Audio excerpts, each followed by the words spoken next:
Olá, bom dia, bom dia!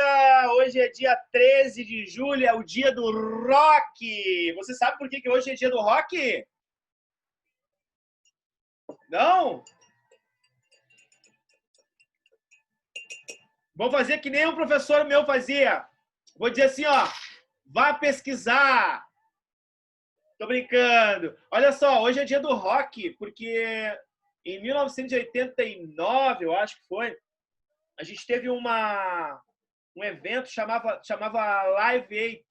Era um movimento pela vida, vários shows que ocorreram na África para arrecadar alimentos e tal. Então, reuniu uma galera do rock, assim, e ficou sendo o dia do rock e tal. E até hoje é comemorado o dia do rock, no dia 13 de julho.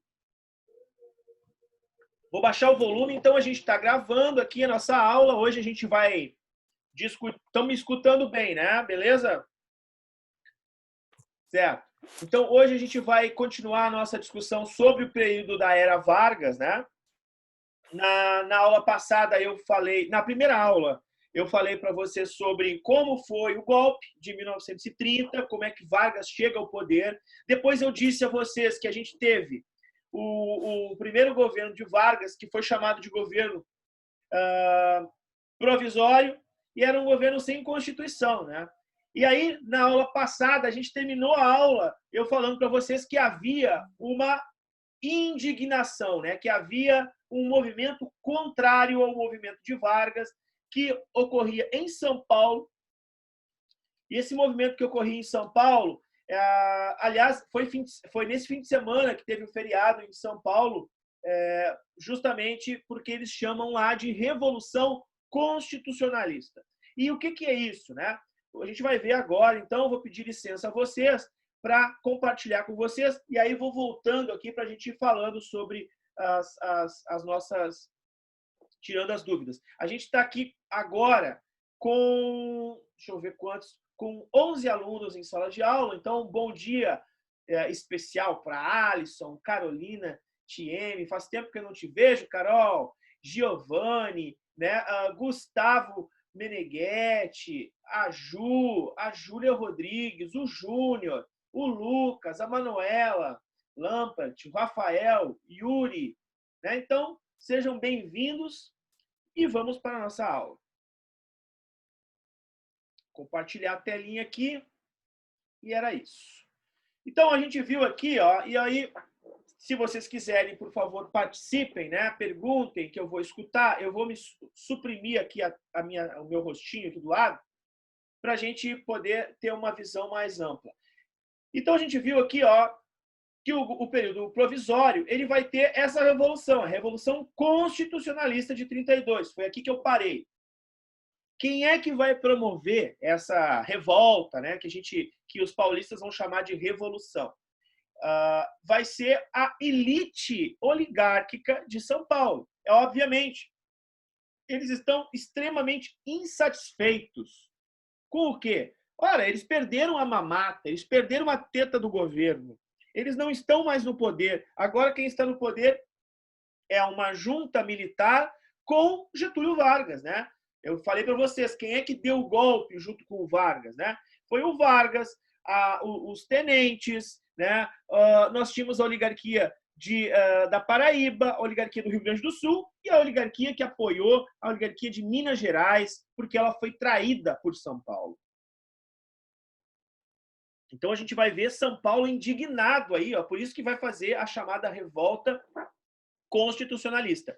Mais um detalhe, a classe média urbana de São Paulo, ela vai ser impregnada, embebedada pelas notícias jornalísticas, né? pelos jornais, pelos panfletos, né? pelos noticiosos, pela rádio em São Paulo contra Vargas. Quer dizer, a todo instante, né, a população de São Paulo vai estar tão indignada porque quem controla os meios de comunicação, né, dos grandes centros sempre vai ser uma elite. Não pensem não que os meios de comunicação hoje, como Rede Globo, como a Rede Record, o SBT, a Bandeirantes, né, são redes isentas. Não, elas são controladas por grandes poderosos, né, empresários, que têm, os seus pontos de vista em relação ao mundo, né, que têm os seus pontos de vista em relação à política, ao andamento do Estado, ao andamento econômico. Então, a gente tem que entender que todos os meios de comunicação, não só no Brasil, mas no planeta Terra, são controlados por uma elite local, né? Enfim, que tem os interesses sobre aquelas notícias que estão sendo veiculadas, né? Por exemplo, nós vamos ver somente em canais fechados programas que vão falar sobre alimentação saudável.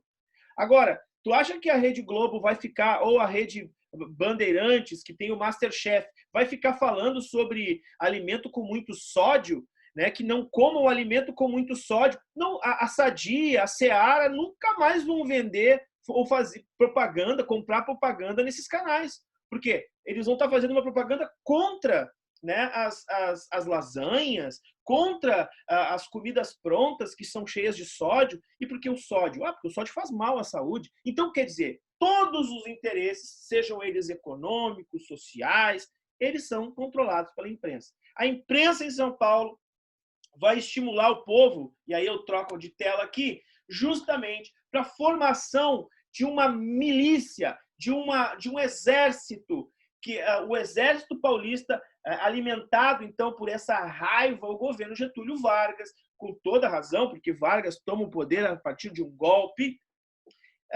vão colocar esses caras na rua. Então, aqui está um cartaz do movimento paulista, as armas, né? Esse movimento ele tem as iniciais dos estudantes que morreram em protestos. O objetivo, eles queriam uma Constituição. Eles queriam uma nova Constituição, que tivesse eleições, que fossem feitos dentro da lei. E aí, eu vou voltar aqui para olhar para vocês. Por que os caras querem uma outra Constituição? Ora, gurizada, Vargas toma o poder e praticamente rasga a Constituição. Ele diz o seguinte, não, agora vai ser um Estado diferente. Acabou, aquele governo que passou se chama República Velha. Agora tudo vai ser tudo diferente e nós vamos fazer um governo em pró do desenvolvimento urbano. Lembrem que eu disse a vocês, as melhorias na condição dos trabalhadores, a criação do salário mínimo, era tudo para as populações urbanas, da cidade, certo? Então, Vargas vai ser obrigado a fazer uma Constituição. Mas antes de fazer a Constituição, porque ele vai levar essa pressão de São Paulo, antes de fazer a Constituição, ele vai combater os revolucionários de 1932. Sim, senhores, ele vai lá, ele acaba, olha aqui, ele ganha, né, dos revoltosos de São Paulo, mas ele cede, de certa maneira. Ele promove a Assembleia Nacional Constituinte em 1933. E o que é uma Assembleia Constituinte? É ela composta por políticos, que são os chamados constituintes, que vão escrever a nova Constituição de 1934. E aí, meus queridos, está o governo constitucional, então. E por que constitucional? Porque tem uma Constituição. Por isso que ele se chama o governo constitucional de 34 a 37.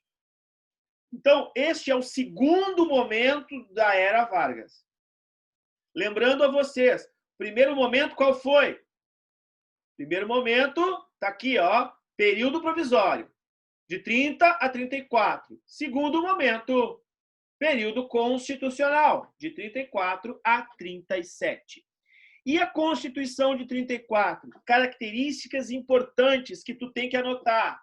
Então, pega ali, deixa eu botar até meu rostinho aqui, Peguem a caneta, anota aí. Como é que eu voto hoje? Eu voto hoje, tu votas hoje, todo mundo que vota hoje da seguinte maneira. O voto é secreto. Tanto é que a gente se esconde atrás de um biombinho para votar. Ah, mas aí meu tio fala em quem ele vai votar, a minha tia fala, faz até campanha, pega a bandeira. O problema é deles. Se vocês me perguntarem, professor Jairo, em quem é que o senhor votou? Eu não vou dizer em quem eu votei, porque o voto é secreto, ele é meu. Eu posso externar, desculpa, para quem eu quiser em quem eu vou votar, mas o pressuposto básico, eu não preciso falar, é um direito que eu tenho, o voto é secreto. Aliás, se ficar falando lá dentro da sessão eleitoral, eu vou votar no candidato X, tu pode ser até preso, porque isso é crime eleitoral. Vamos lá, então, voto secreto. Segundo, o voto é obrigatório, não tem reza, não tem cré, não tem nada. Tu tem 16 anos, acho que 16 anos tu não precisa, não é obrigado, mas tu já pode votar. Mas a tua maioridade em diante, tu é obrigado, é obrigatório tu votar. Mas se eu não votar, não dá nada. Dá sim. Se tu não votar, tu vai ter que pagar uma taxa para que possa, por exemplo, passar no concurso de vestibular, né? Assumir um cargo público ou receber alguma coisa no banco, né? Quer dizer, tudo fica trancado na tua vida se tu não vota. Teus caminhos ficam trancados, meu filho, tá? Então tu tem que votar. Se tu tem direito, tu tem que votar. Outra coisa, é um direito do cidadão. Todo mundo hoje, todo mundo vota. Mas lá naquele momento histórico, quem é que não vota? Os analfabetos não votam. Aliás, esse é um debate bem interessante para a gente fazer, né? Seria um debate muito interessante. Mas antes de perguntar isso que eu quero perguntar, que já sabem o que é o que eu quero perguntar, eu quero dizer a vocês, pela primeira vez na história deste país, pela primeira vez na história do Brasil, a mulher pode votar. Então, olha só, a Constituição de 1934, a mulher pode votar. Agora, gurizada, tem um pega-ratão aí. E este pega-ratão, ele é muito importante que tu saiba. Principalmente as gurias. Vou até aqui, ó. Vou botar meu rostão de volta aqui. Gurias, detalhe, a mulher só pode votar se ela tiver autorização de um macho. Ou seja, a mulher que não é casada, quem é que tem que autorizar? O pai. O pai autoriza que ela possa votar. E a mulher casada? O marido. Alguns guris aí vão até achar engraçado isso, né? Pode até achar engraçado, é bonitinho, mas isso é um patriarcalismo, um machismo, que é uma característica do nosso tempo. Até hoje, nós temos uma característica desse machismo emburrecedor, né? E que a mulher, nesta época, a minha avó, por exemplo, a minha avó vai lembrar, Getúlio Vargas, ele que deu o direito ao voto para nós, mas tu tinha que pedir, pelo amor de Deus, eu tenho que pedir para alguém, mas vamos se catar. Então, essa característica é uma característica patriarcal, ok? Beleza? Vamos voltar para lá.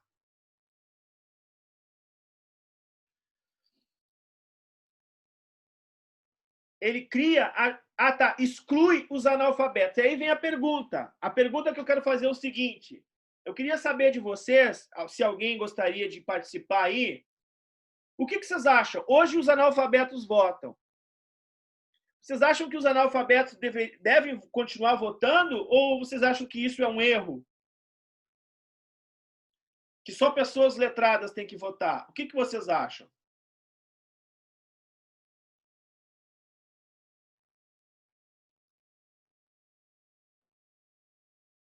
Eu quero ouvir você falar. Vou botar um rock enquanto isso.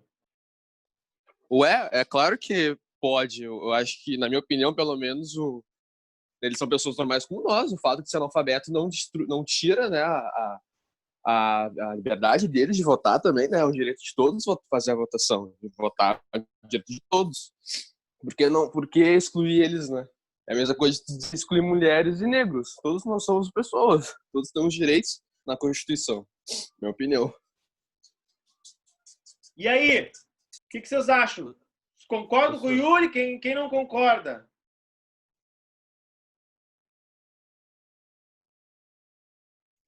Professor, concordo com o Yuri, só que eu também acho que a pessoa analfabeta, que como ela não sabe ler nem escrever, ela acaba sendo muito influenciada pelo meio que ela vive, né? Tipo, ela pode ser muito facilmente influenciada por um político que acaba fazendo mal para a sociedade, né? Sim. Então, Olha só, todas as opiniões aqui que são muito válidas. Todo mundo tem que participar. Quem quiser, né? A gente tem pouco tempo, na verdade, para isso. Aliás, a gente tem outra aula essa semana. Eu dei uma de tarado da aula.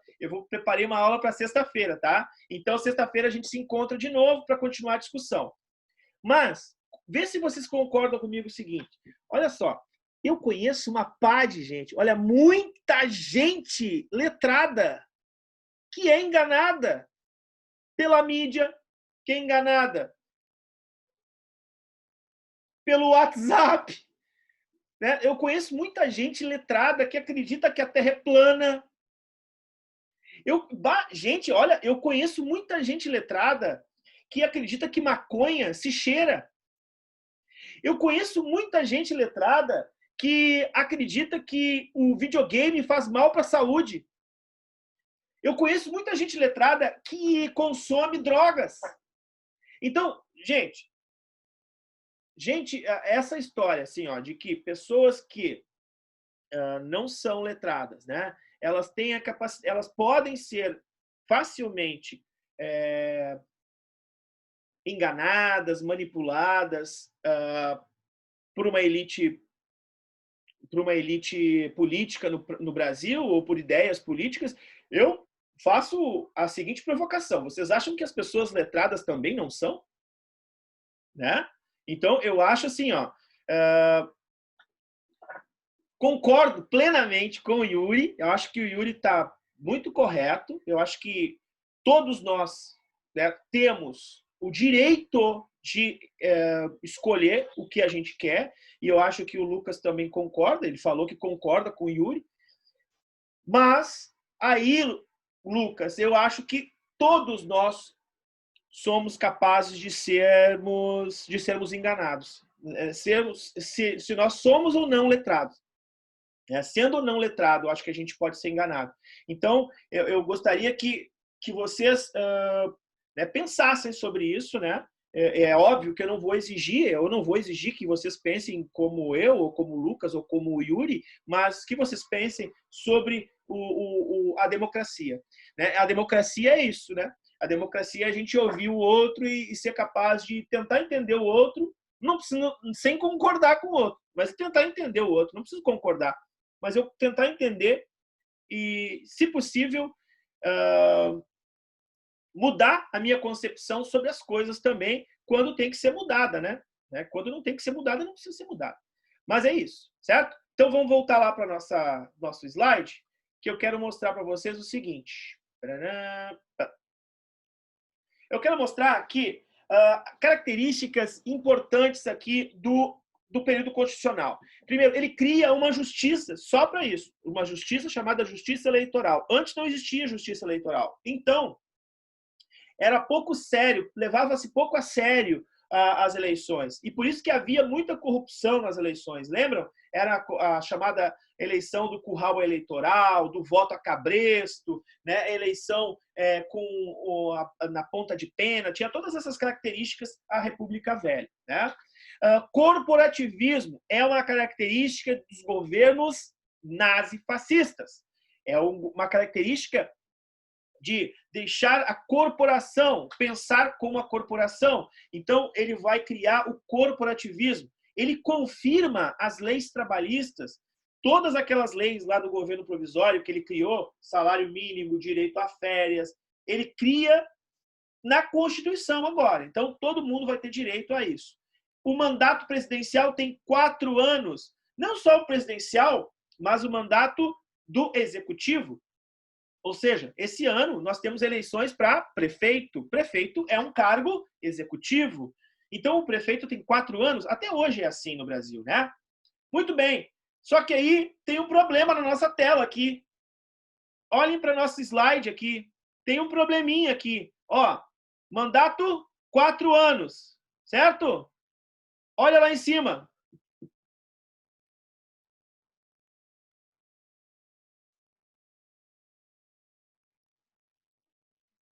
Eu não congelei, não.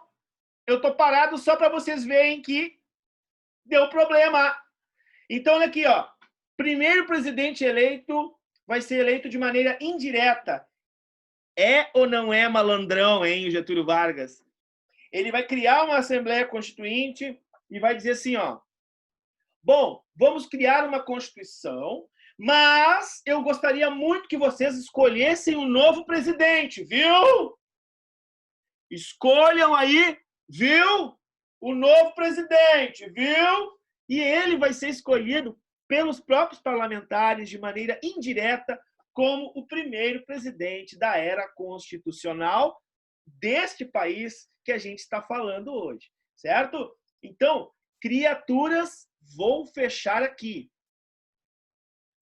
O que é que nós podemos entender com um governo que vai de 34, 35, 36, 37, 38, né? São 4 anos. 35, 36, 37, 38. Como é que ele sai em 37? O que acontece nesse meio tempo? Então, Vargas já estava articulando para ficar no poder por mais tempo. Vamos ver. Nem tudo são rosas. Nem tudo são rosas. O que eu quero dizer com isso?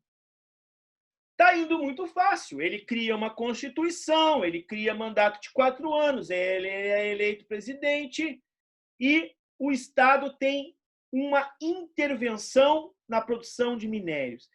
Eu pergunto, por que a exploração de minérios é importante em um país? O que vocês acham?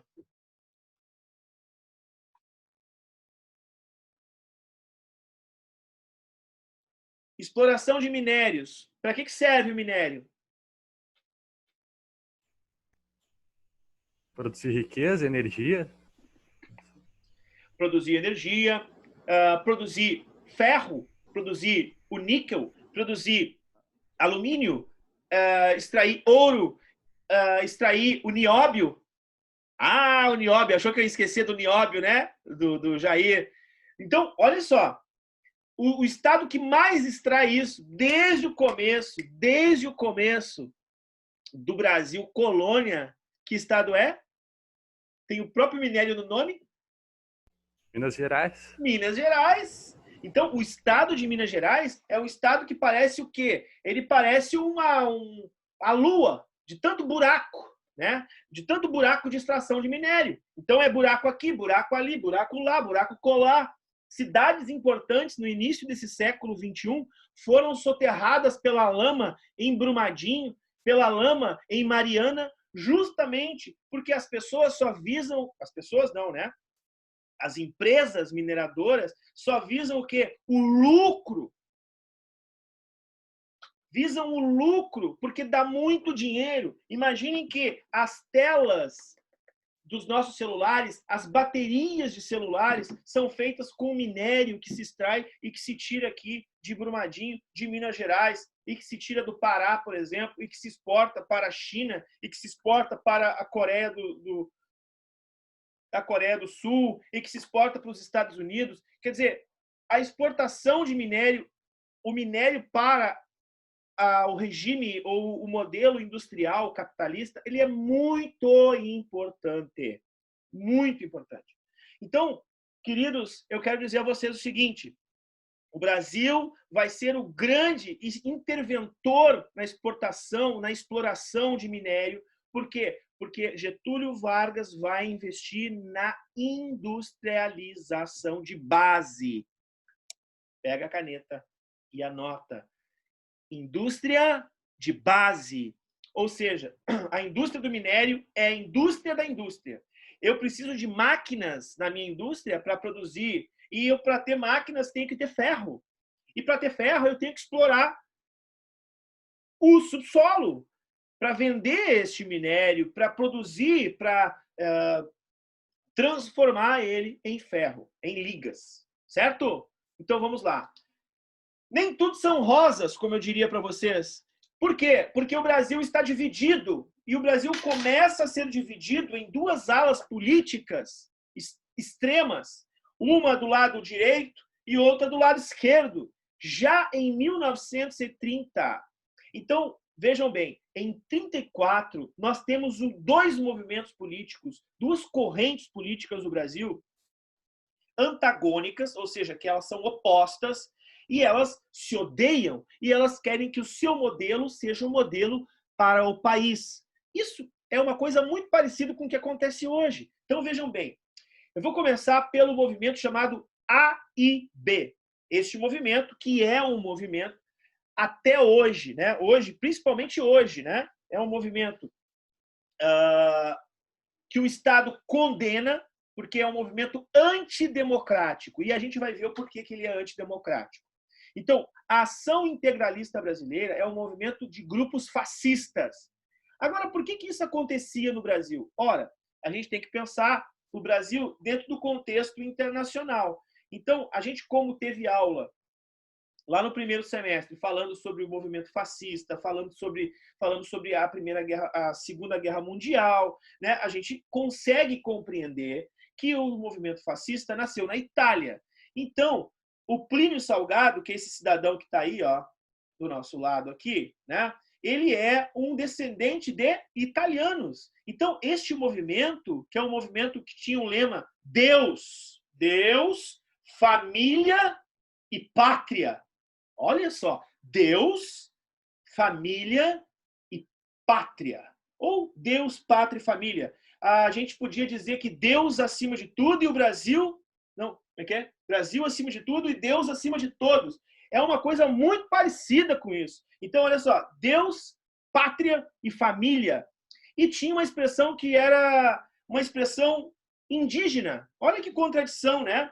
E aí, por isso que não dá para a gente associar com o discurso de hoje. Por quê? Porque o índio hoje, ele não é visto nem como ser humano, né? Principalmente por esse governo. Então, ele condenava o capitalismo financeiro internacional, ele perseguia judeus, perseguia negros, ele perseguia gays, ele não priorizava a participação das mulheres na política, né? Então, ele defendia a propriedade privada, ele era totalitário, unipartidarista, e o Estado, para este movimento, tinha que ser Estado extremamente forte. Eu estou falando de um movimento que tinha uma saudação indígena, Anauê, quer dizer olá, para os índios. E por que eles buscaram no índio? Porque assim como, olha que loucura, né? Assim como os italianos buscavam no Império Romano, né, o fati, do fascismo, assim como os germânicos buscavam a origem germânica, ariana, no passado germânico, os integralistas buscavam no passado as glórias do índio. Então é uma coisa meio ilógica, né? Porque o índio... existe esse movimento hoje, tá? Eu não sei se vocês recordam, a gente, no início do ano, a gente teve a sede do Porta dos Fundos, colocaram fogo na sede do Porta dos Fundos, porque o Porta dos Fundos Porta dos Fundos é aquele grupo, né, que faz vídeos engraçados. Eles fizeram um vídeo, eu acho que foi a história de Nazaré, a história de Jesus e tal, e botaram fogo na sede dos caras. Não sei se vocês estão lembrados disso. Lá em São Paulo. Ninguém lembra disso? Sim, foi no Natal. Foi no Natal, é. E aí, o cara que botou fogo, ele era um cara do movimento integralista em São Paulo. E esse cara, ele fugiu do Brasil. Ele foi para a Rússia. Ele está na Rússia. E ele é procurado pela justiça, porque ele foi acusado de atentado, né? Foi um atentado que nós tivemos em São Paulo agora, esses dias. Então, no final do ano passado. E este cara acabou fugindo. E esse movimento existe ainda. e ele é proibido no Brasil, tá? É um movimento, então, fascista. Bom, o que acontece aqui?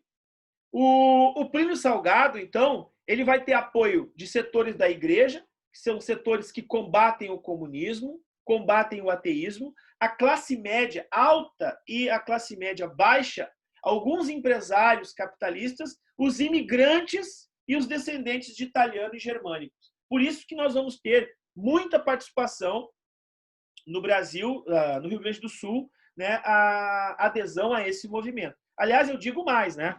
O Rio Grande do Sul, até hoje, nós temos aqui no interior do estado pessoas que falam italiano, pessoas que falam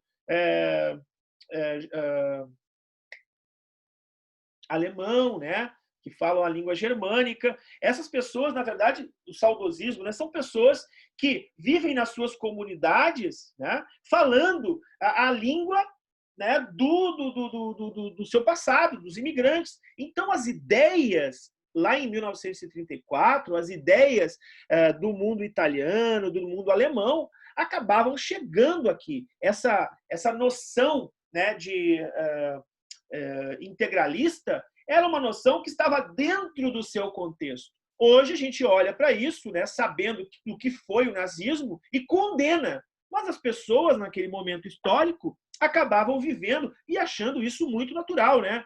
Achando que negros deviam ser perseguidos, judeus deviam ser perseguidos. Para essas pessoas, naquele momento histórico, na cegueira histórica, isso estava mais do que correto.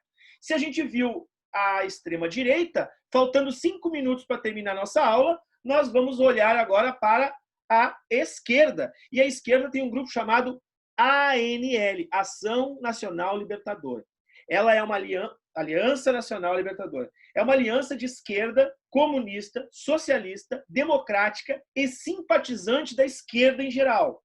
Ela era coordenada por um cara chamado Luiz Carlos Prestes, que tu já conhece, que é o cara aquele lá do tenentismo. Pois é, o que aconteceu com ele? Ele era do exército. Como é que ele virou de esquerda? Tá louco, cara? Como é que não dá? Claro que dá. O cara foi para a Argentina, exilado. Ele era contra o Getúlio Vargas, achava que Getúlio Vargas tinha assumido o poder de uma maneira errada, não era assim. Por isso que ele não apoiou o Getúlio. Ele defendia o não pagamento da dívida externa, ele dizia que o Brasil já tinha pago há muito tempo para os grandes capitalistas do mundo. Esse movimento defendia uma reforma agrária, ou seja, tinha muita terra na mão de pouca gente no Brasil e essa terra tinha que ser dividida. Ele defendia as liberdades individuais do cidadão, ele defendia o direito à greve, porque o direito à greve para a esquerda sempre foi um direito importante para a reivindicação dos seus, né, da melhoria de condições de trabalho, de salário e tudo mais. Ele defendia uma imprensa livre, né, que a imprensa estava muito dominada pelo status quo, pelo capitalismo, que era monopolizada, que enganava o povo. Ele defendia a nacionalização de empresas estrangeiras no Brasil. Ele defendia, então, que um governo fosse um governo popular. Bom, isso é a esquerda no Brasil. Então, nós vimos que existe a ANL e a AIB. Certo? E qual será o fim da ANL? Getúlio Vargas vai colocar a ANL na ilegalidade. E aí eu pergunto a vocês, para vocês pensarem agora. Se Getúlio Vargas tem os dois movimentos, né, que é polarizado, o movimento que é de extrema direita e o movimento de esquerda, e Getúlio Vargas diz que o movimento de esquerda é ilegal, automaticamente, o que ele está acenando? Ele está acenando que ele é favorável ao movimento de direita, não é verdade? Se ele coloca a esquerda na ilegalidade, ele é favorável ao movimento de direita, de extrema direita, movimento fascista. E aí, queridos, que mora o perigo. Porque, sabendo disso, o que os comunistas, né, o que a ANL vai fazer? A ANL, e aí faltando quase 2 minutos para terminar nossa aula, a ANL vai tentar fazer uma intentona comunista. O que significa isso? Tentativa de golpe ao Getúlio Vargas. E aí vem a dica do dia para vocês. Estão vendo essa moça aqui, muito linda? Essa moça aqui é Olga Benário. Tem um filme da Globo Filmes, deve estar, quem tem o Globoplay, ou quem, acho que está no Netflix também, ou ainda, deve estar no YouTube. Um filme premiado do Brasil, inclusive, é um filme chamado Olga Benário, esse nome mesmo. Essa moça, ela é mulher do senhor Luiz Carlos Prestes. Então, a intentona comunista foi a tentativa de Luiz Carlos Prestes e todo o grupo da ANL dominar, derrubar o governo Getúlio. Não conseguirão. Pelo contrário, ele será preso e a sua mulher, que virou filme, vai ser enviada para os campos de concentração de Auschwitz, na Polônia, onde vai morrer num forno. Queridos, dica de filme, vejam, vale a pena. Leiam o nosso capítulo. Tá tomando chimarrãozinho aí, Gustavo? Não, pensei que estava com a cuia na mão. Eu desejo a vocês uma boa semana, muito rock, certo? Deixa eu ver. Eu desliguei o rock, cara. Muito rock. Dúvidas? Na próxima aula a gente tira as dúvidas, por favor. Tragam as dúvidas e fiquem bem. E viva o rock!